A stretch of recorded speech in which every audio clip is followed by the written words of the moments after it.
एक समय की बात है।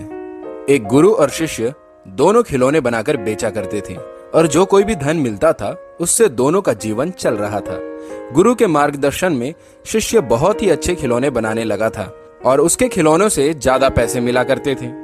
गुरु के खिलौने औसत मूल्य पर बिकते थे, लेकिन गुरु रोज शिष्य से यही कहा करते थे, तुम्हारे खिलौनों में और भी सफाई की जरूरत है।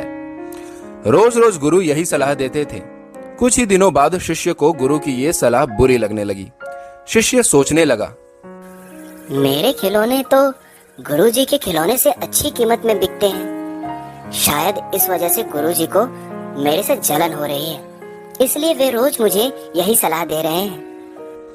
एक दिन गुरु की सलाह से तंग आकर शिष्य गुस्सा हो गया। शिष्य ने गुरु से कहा, गुरुजी, मैं तो आपसे अच्छे खिलौने बना रहा हूँ, मेरे खिलौनों के ज्यादा पैसे मिलते हैं, फिर भी आप मुझे एक ही बात रोज रोज क्यों कहते हैं कि अच्छे खिलौने बनाओ, अच्छे खिलौने बनाओ, जबकि मुझसे ज्यादा तो आपको अपने काम में सुधार करने की जरूरत है। गुरु समझ गए कि शिष्य को घमंड आ गया है। उन्होंने शिष्य से धीमी वाणी में कहा, बेटा, जब मैं तुम्हारी उम्र का था तब मेरे खिलौने भी मेरे गुरु के खिलौनों से ज्यादा पैसे में बिकते थे।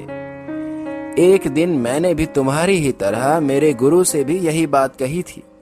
उस दिन के बाद गुरु ने मुझे सलाह देना बंद कर दिया और मेरी कला में और ज्यादा निखार नहीं आ सका। फिर मैं ऐसे ही औसत खिलौने बनाने लग गया। मैं नहीं चाहता कि तुम्हारे साथ भी वही हो जो मेरे साथ हुआ था। गुरु ने शिष्य पर गुस्सा नहीं किया और धीमी आवाज में जो बातें कही वो शिष्य को बहुत अच्छी लगी और उनके दिल में उतर गई। उसने गुरु से क्षमा मांगी और अपनी कला को निखारने में फिर से जुट गया। इस कहानी से हमें यह शिक्षा मिलती है कि अगर किसी काम में परफेक्ट होना चाहते हैं तो गुरु की सलाह का पालन हमेशा करें।